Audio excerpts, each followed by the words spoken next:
Welcome to the part 2 of the lesson about text and its settings.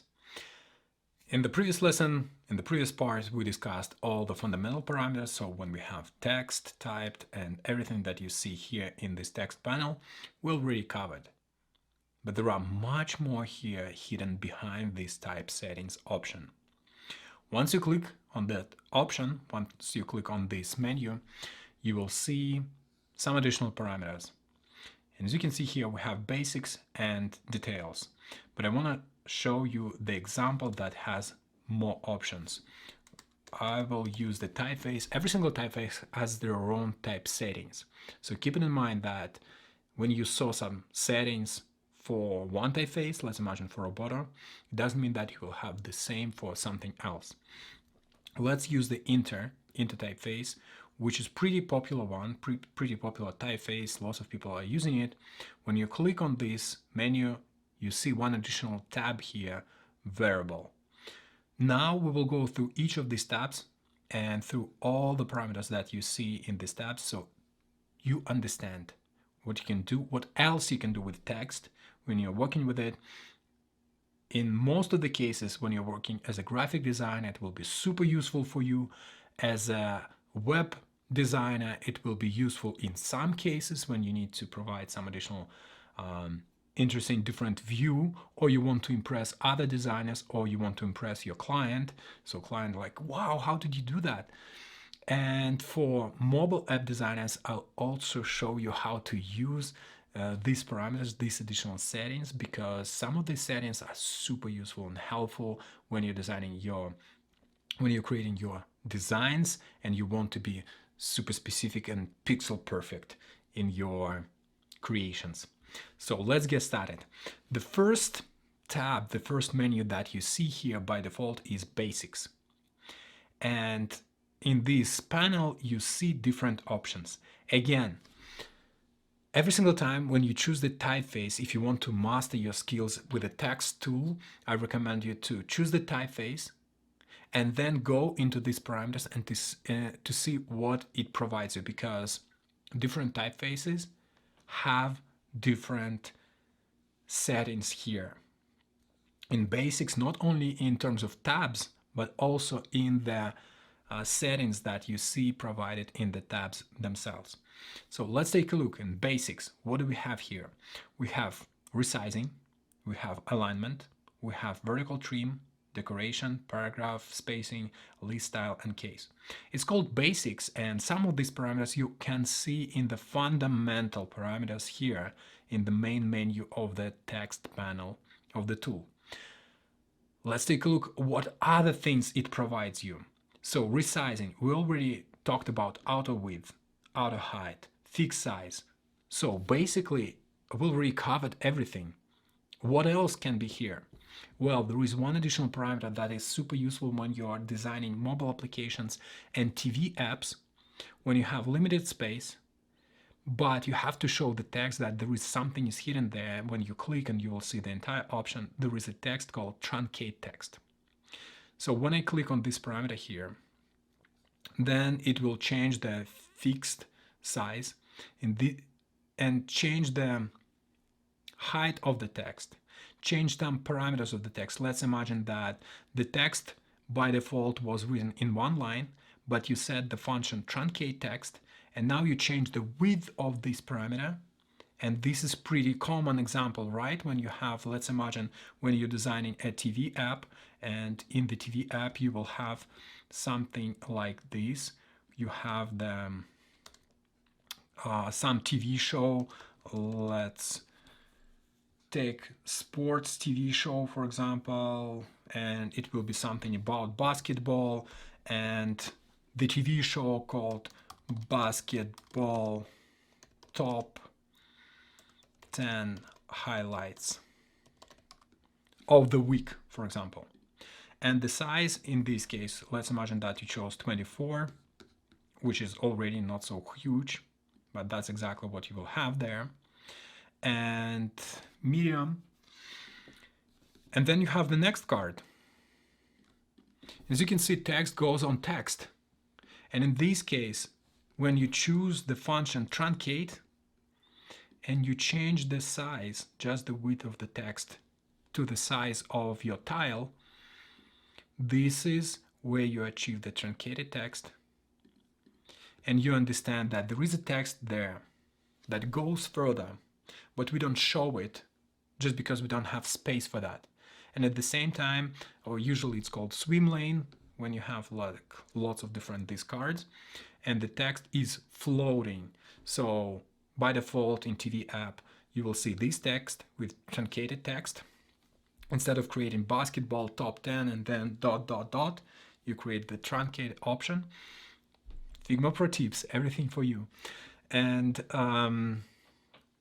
then it's truncated option, and then the text can start flying. So it will be animated, where the text will go from right to left, and you will see the entire text, and then we'll get back to the initial position. This is where you can use this option. So keep it in mind that you can resize text to truncate it and use it in mobile applications and TV apps.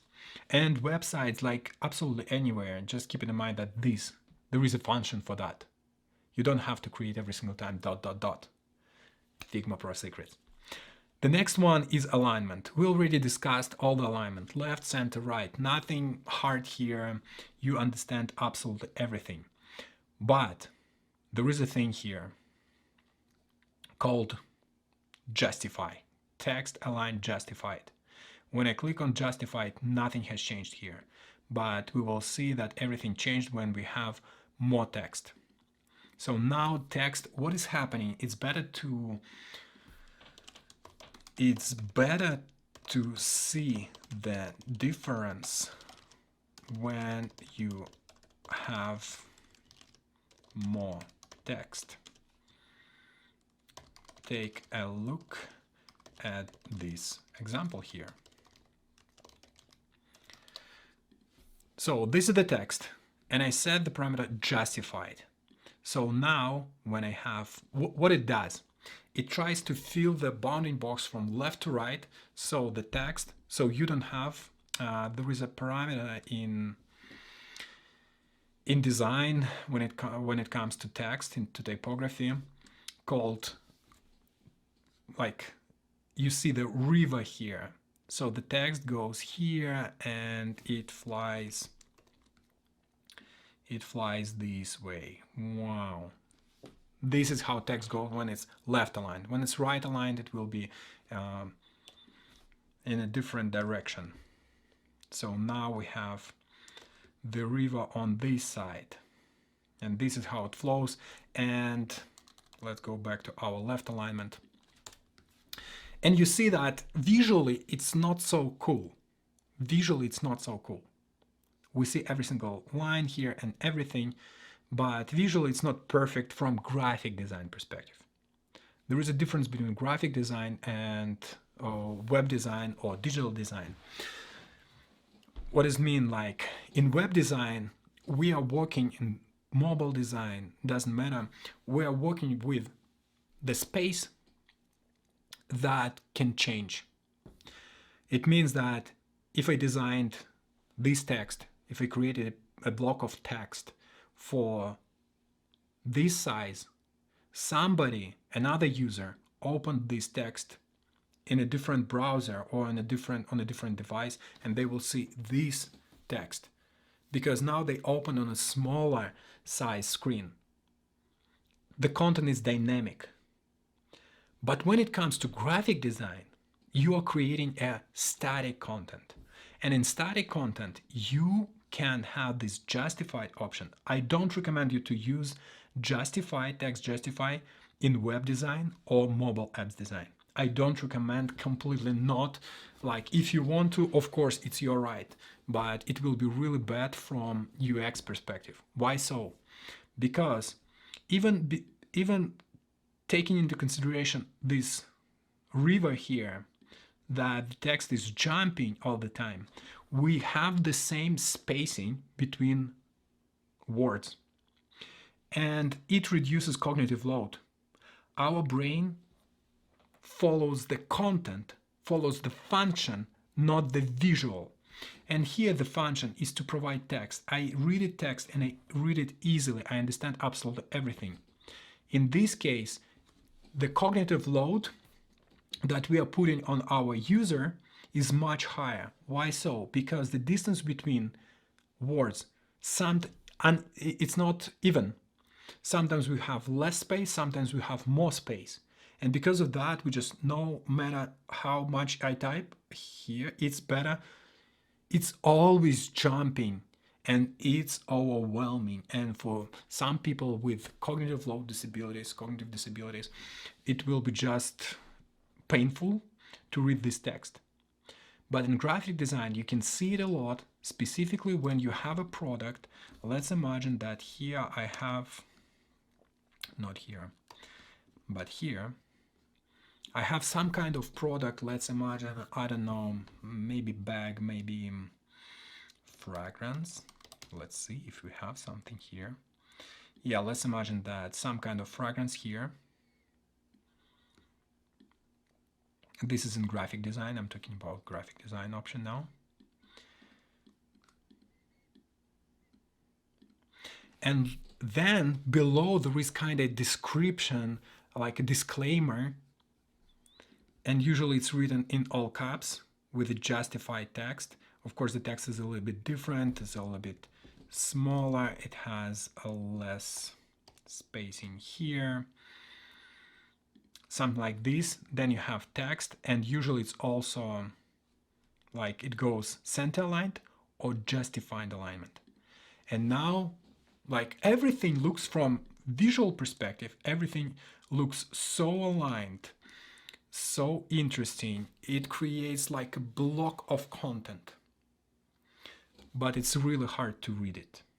First of all, because we have caps, all caps, but secondly, because we have justified alignment of the text. From UX perspective, no.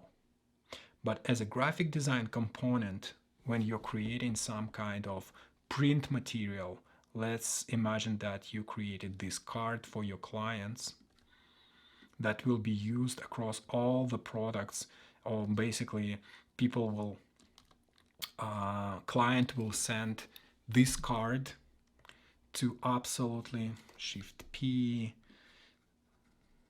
signature here, and this card will be sent to absolutely every single client of this product. And this text is written and it's aligned with the card itself. It looks beautiful. It looks amazing. You can print it, awesome. And usually people, when they hold the card, they're not scanning all the text around them, what we see in digital world, but they look at the card itself and they can actually slowly read it word by word, because they're in a different mood right now. They like, oh, I just got this fragrance from this company and they have this, it's signed manual, and it's like, wow, thank you so much. And you read this text, thank you. Don't even see any problem here. But when you're jumping from app to app, from website to website, then this type of content will be really hard to read. So keep it in mind when you're designing something. I spent about 5 years of my experience just in graphic design. So in this case, I understand the difference between UX UI and graphic design. And also then when I started doing only UX UI design, I started applying principles of graphic design. And I started understand the difference also from UX perspective. And some things that work in graphic design, they don't work in UX UI. And vice versa.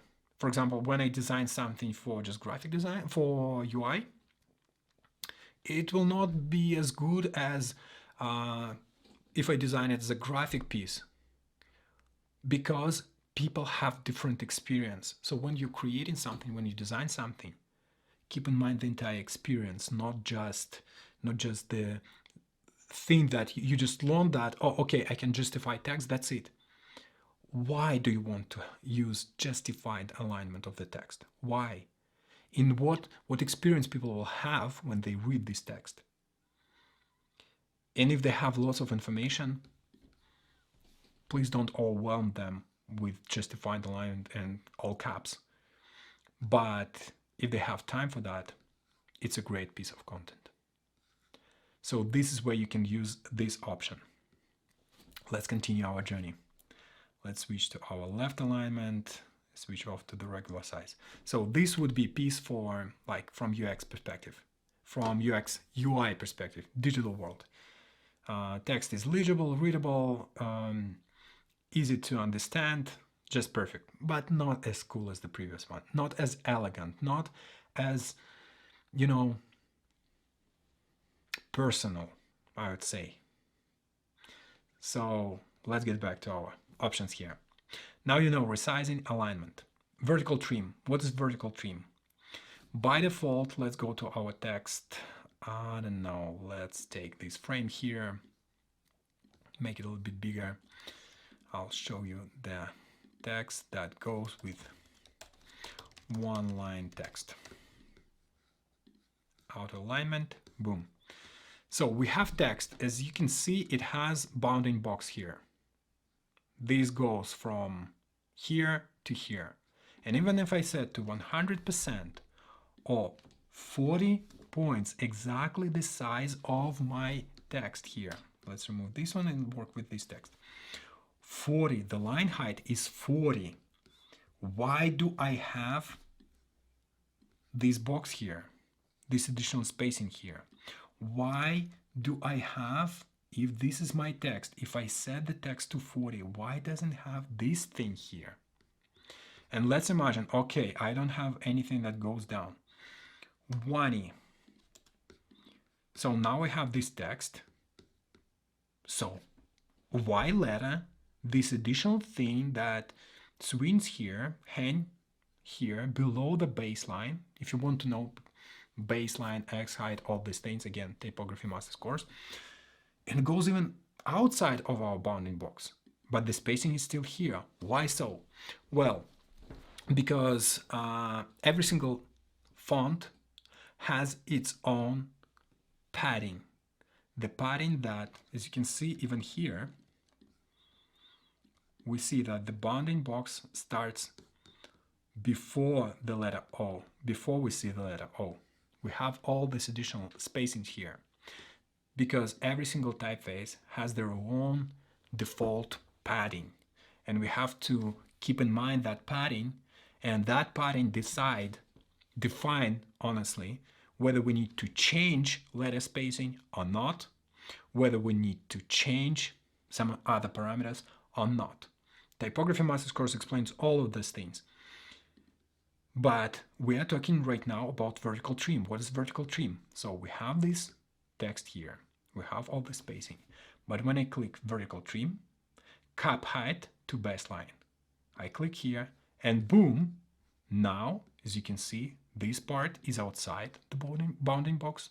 This part is outside the bounding box. So basically now we have just our text as it should be, almost as it should be, because it can be also lower, it could be up to the X height, but it doesn't matter. So now from cap height, our text is defined.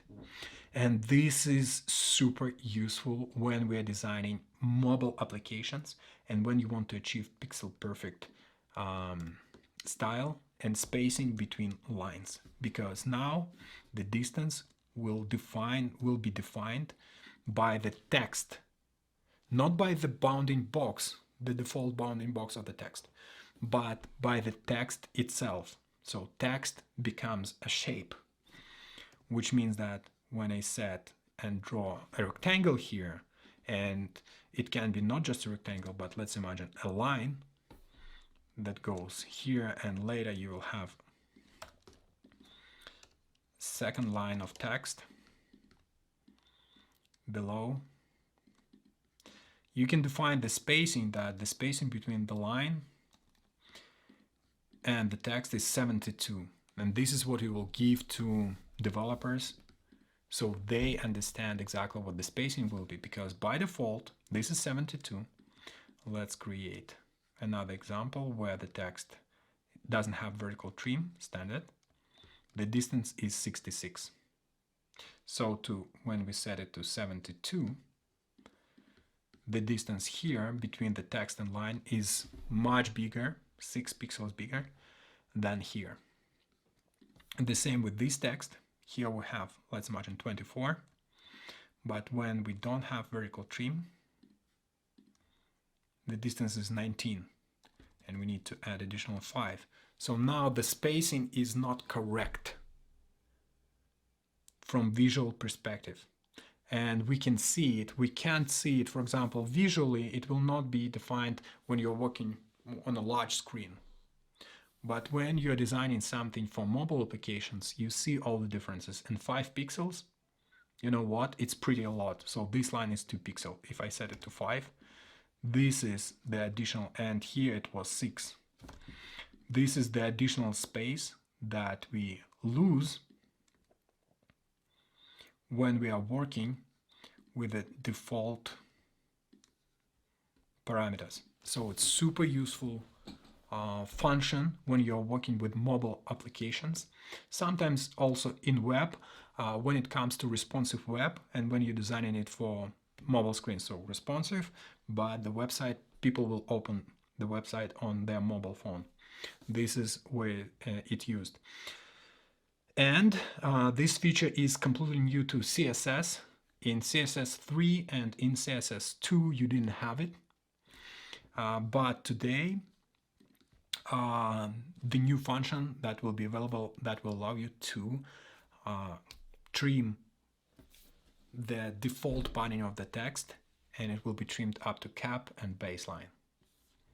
Keep it in mind when you design mobile applications. When we'll design mobile applications in the mobile application module, you will see how exactly to use it. How exactly, not with line, but with exact examples. So you understand how it works.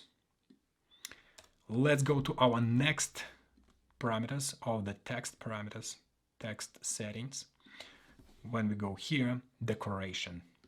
Decoration is similar function that you have in almost every single text editor, but also in web. The first type of decoration is underline, and you can use Command U to create underline text. And there is another parameter is strike through. And if you think like, but where can I use that? You probably already know that even typing something 99, then you type 59, select this text, and this is not strike through without anything. This is how you create the prices, and also sometimes when you have the entire text and more, boom, have less text. Or another example, look at this example here, right? If you want to show that this is a link, you just change the text here to underlined, you set different color, and now you understand that this is a link. This is where you can use these additional parameters from the decoration, because in CSS it's called text decoration. I worked for 3 years, I worked as an HTML and CSS developer. I wouldn't call it developer, markup creator and style creator, web designer. And also later, when I started my own business for my own website, I'm using lots of CSS and HTML to customize some additional things. And HTML and CSS knowledge helped me a lot when I worked with developers, because I could explain them exactly what feature I want them to apply. And it saved a lot of our time, and this made our design process super efficient. The next parameter is paragraph spacing. So basically it's the same that you have here. Nothing to change, it's just paragraph spacing. They decided to include it here. Next one is list style, and it can be bulleted list and numbered list. What is a list? A list, to do a list. Let's imagine that you have a to-do list. You are creating a to-do list. And you are creating the to-do list for today. And you have a task 1, task 2, and then task 3. You can create bulleted list. That's it, done. It's here. Or you can create a numbered one. Super useful function. Previously Figma didn't have it, and it was really hard because you had to create it yourself. Today it has, and it's really, really convenient. Another way to create lists when you don't have lists at all, you just start typing text, and when you press, when you add this dot here, like a bullet, it automatically creates a bullet for you. And every single piece of content that you'll create next will be a bulleted point, so you don't need to go directly there. And the same works when you are creating anything like number 1, task, anything else. You see that once you started creating it, you will see the number. And if you want to go to the next line without creating a number, just hold shift, enter, and continue typing. This creates you an additional line, and then you press and create the next piece. Next one, the next will have a couple of more lines, and then you create the 8th one. Additional Figma Pro secret for you.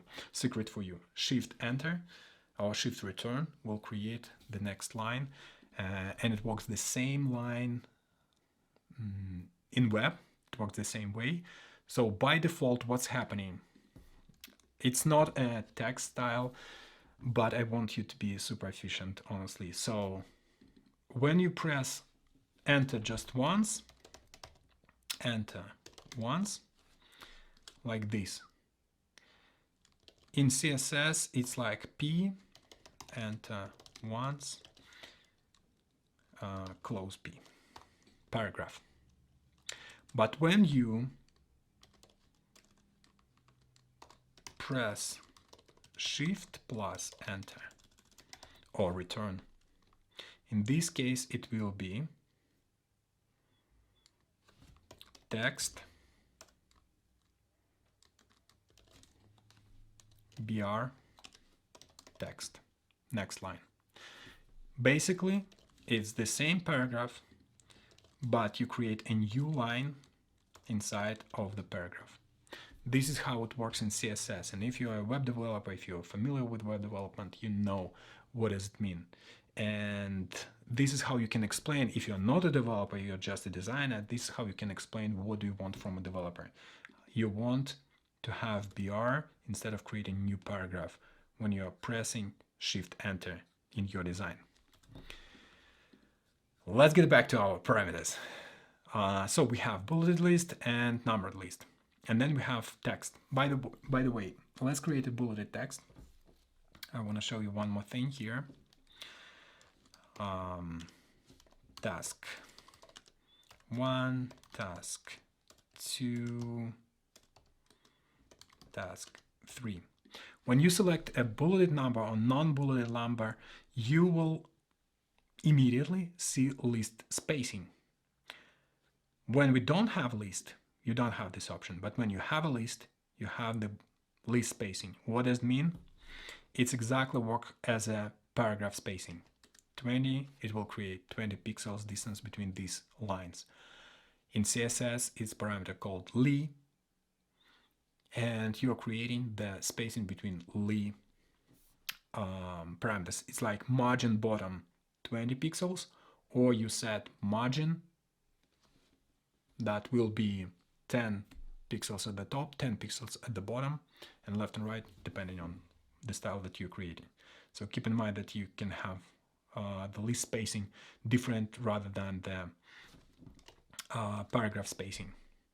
While it shows you just list spacing here, but if I have, let's imagine, additionally to that, I have paragraph here, it's set to 0 paragraph spacing, but list spacing is let's margin 40. But the paragraph spacing is still 0. So keep in mind that sometimes this parameter might change depending on what you selected in your text. Done. And the next thing is case. What is case? We already used it here. Let's remove this style, retype it. When I press here, I see case, and by default as typed. Next one is uppercase, lowercase. You can see it in the preview here. And the camel case, or called also title case. It's called camel case because it's like on the camel, you see like letters can go up and down, and the first letters, all the first letters of each word will be caps. And this font doesn't support small caps because some typefaces have small caps. It's similar as capitalized letters, but they're a little bit smaller. This is exactly when, remember when we created this style, usually it's typed in a small caps. So as typed is this one, uppercase, all letters are caps, lowercase, all letters, even if we typed with uppercase letters, they will be lowercase, and the next one is title case. And the title case is when every single word will have the first letter in uppercase. You saw it a lot probably on landing pages when you have a title. Let's remove this one. We could keep this, but we don't want to. So when we have a heading on the landing page, on some kind of landing page, and to attract attention, so we want people to read every single letter, and usually in those landing pages you see the typeface Montserrat, and this is what you will see for those titles. So the regular text is regular case, but the titles is written usually, let's not bold, but medium, is written this, and usually the text has, in some of the cases, has this color. Yeah, so just keep in mind that you can create this additional thing without typing every single letter, but you type it as you want it to be. But then, as you can see, Montserrat has small caps. This is how the text will look like. Sometimes you can also see that. And it also has forced small caps. It means that even uppercase will be changed to small caps letters. These are the options that you have for the case. By default, this is what you have. Uppercase, all uppercase, lowercase, all lowercase. In most of the cases, you will need the as typed, uppercase, and title case. Everything else is just a graphic design option that will allow you to create and achieve a specific style. That's it regarding these basic parameters. Okay, let's go to the next tab. The next tab is details. And details also have different options depending on what text you are creating. Let's change our text to color to this, and let's get back to our inter. Every single typeface has their own parameters here in details, so take a look at them. Some of them will be the same for all of them. And if you see that some of the parameters like inactive, it just means that your text doesn't have a particular symbol or a particular letter or a particular number that needs to be or can be changed. In this case, let's start with the indentation. Yeah. Heading punctuation. What is that? By default, it will be off. It means that if I have punctuation here, the quotation mark, and I selected the text, and it's used a lot in graphic design, and if you go to alexanderhess.design website, you will see that all the testimonials that I received from my students, they have quotation marks, and I have a heading punctuation because it creates a perfect visual style, but it improves user experience just a little bit, just one small thing that people will not recognize, but that's exactly what makes a good designer a great designer. Small details that matters. Heading punctuation is one of these things. When I click this parameter on, the quotation mark goes outside of my line here. So this is the line where the text starts, and the heading punctuation goes outside of this line. This is without heading punctuation, and this text with heading punctuation. And as you can see, it looks much easier to read rather than this text, because this text is broken. The first line is broken by this quotation mark. While here I start reading from text, but at the same time, my brain immediately recognizes that it's a quote. So if you go to alexanderhess.design website, take a look at the testimonials. This is what I created in CSS for all my testimonials that I received from you, from my students. The next part is heading lists. As you can see, it's inactive.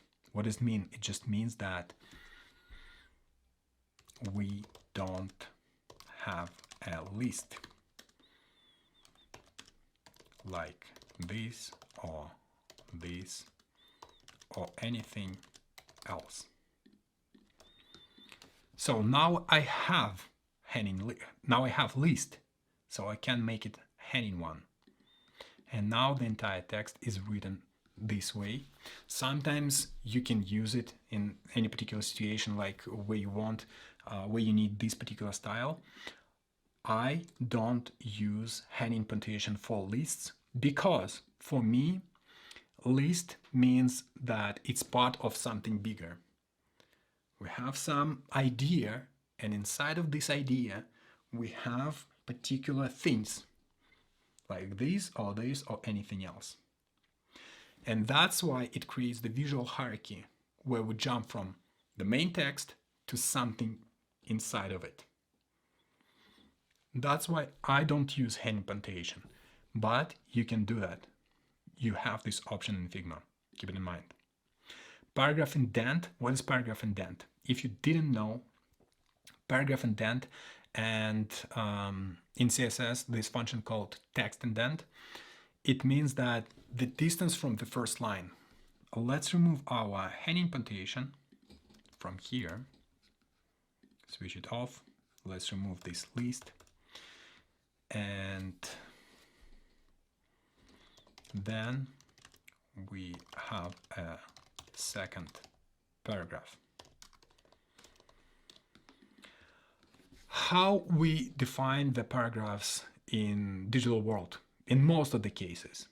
Well, we just add additional spacing between lines by adding additional enter or by changing the size here in Figma. But back in the past, that wasn't the option. People didn't have so much space, unlimited space on the paper. So the way how they changed the spacing for the paragraphs was a little bit different one. They used text indent. Text indent is the space from the left edge of the text to the first line, to the place where the first line starts. So if I set it to, let's imagine 32, half of our size of the text, all these things again you will learn in typography master's course. Then you add additional space from left, and it can be even the size of the text itself. So now this is how text will be written.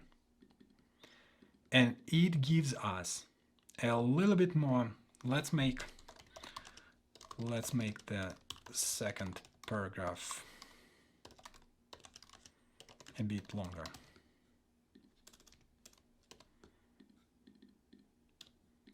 And it saves our space, the vertical space, because we show people where the next paragraph starts, but at the same time we don't create an additional line here that maybe, just maybe, would take the space that we need. Text indent used a lot in graphic design, but recently what I started seeing about like 2 years ago, lots of web designers started using this text indent in web design. Why so? Because they have, for example, graphic design education, graphic design degree, and they brought the things that they learned in graphic design, universities, colleges, and schools to web design. And this is why sometimes you can see that it goes the title and then you see the text indent in addition to space between paragraphs.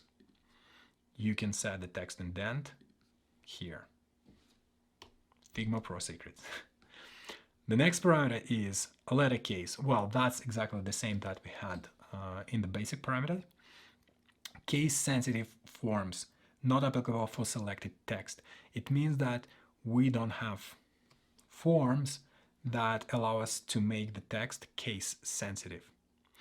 I'm not going to play with these case-sensitive forms here right now because every single typeface has their own features. So play with text, choose the text that you have already in your on your computer and just start playing with them. But you will see what will change by here. When you don't have it selected, some of the symbols will have different positioning. In this case, it's just asterisk. You can see it here. Okay, let's define it. So we have this parameter here, case-sensitive forms. Boom, now the star is here, asterisk is here instead of going up. And it doesn't mean that it's just only this parameter.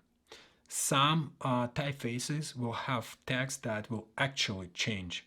So play with different typefaces. Capital spacing. Capital spacing, it adds additional space for the capital letters. It's not so important, just keep in mind that you can do that, but honestly, you don't need that. This is where you will waste time. While with this, you can achieve a particular style. With space, not much. The next one is numbers. It means that we need to create numbers because it will be much easier for us to see the difference. 1, 2, 3, 4, 5, 6, 7, 8, 9, and 0. 0 again. Yeah, why not? Perfect. So we have style of letters, and we have monospace and proportional uppercase lining. What does it mean, and where do you need to use it? Well, when you are designing a mobile application, banking mobile application, and you have $4,976 and everything is aligned to the left, because on the right side you will have some additional text there,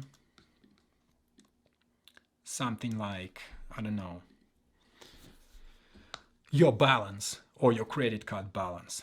And then you have also 11101 number. As you can see, the $sign is different, and this makes numbers a little bit harder to read.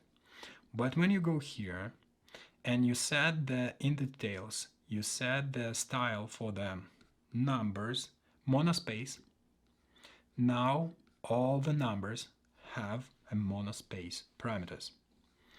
And then everything that you will type here, no matter what sign, because as you can see, what we had before, let's go back before that. The number 1 is much narrower than 4. But when you set that parameter, now they have the same distance, monospaced. So again, details, style, monospaced or proportional. By default, it's proportional. Script, it's whether it goes below the text or no. The best way to see that is number 2. Boom. This is where you need to create, for example, H2O, O, the large one, and you set here. Or it can be N2. then you choose the next parameter, subscript or superscript. In web design, it's soup, just soup, and that's it. Fractions. This is where you have 1 divisible by 2. You can set just fraction and then it will look like this. And /0, it means that when you select everything and you have /0, you click on that, you have /0. The next one is rare linkages. Honestly, I can go through all of these parameters and it will take additional like about 2 hours to cover all of them. What I recommend you to do, to go here, to go to all of these parameters, to details, and play with them. Type the text and play with them. This will give you much better understanding how it works. Maybe not much better understanding, but at least it will give you understanding how it works. And because Figma has a preview at the top, you will know exactly what to look at. So for example, in this case, 6 can look like this. Look at this 6 here. 6 can look like this, or boom. Take a look at all of these parameters and you will see how cool is that. The final thing that I just want to show you here is the variable. Some typefaces today have a variable option, variable style. And what is a variable? When you go to variable allows you to set the weight and slant. Weight is exactly whether the text will be bold or thin, and slant whether the text will be straight or slanted. So by default, previously we had just a couple of options. Let's take Helvetica. Helvetica doesn't have the option for variable font. And when it was designed, it has just 6 styles. Light, regular, bold, light, oblique, oblique, and bold oblique, and that's it. But today we have digital typefaces, and they provide you much more options. So that's why when something is designed in Roboto, you have a variable option, and you can change weight, and you can change, in this case, width, which makes it condensed. I don't know why they didn't include slant here. Maybe just a Figma thing, or maybe just Roboto hasn't provided this option because they have condensed oblique, which would be slanted.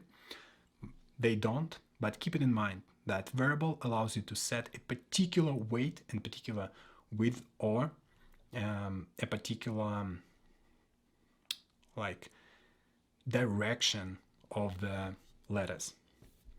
Now you know all the parameters, all the things about text in Figma, type settings, including basic ones, including some extra like truncated text, justified text, and all these things that you saw here, plus details. Please take a look at them. Every single typeface has their own details, and some typefaces has variable options. Later, we will use some of them in our next modules, but today you know much more about text. Keep it in mind and use it when you need it. And I'll see you in the next lesson, where we'll be talking about Boolean operations and how they work. See you there.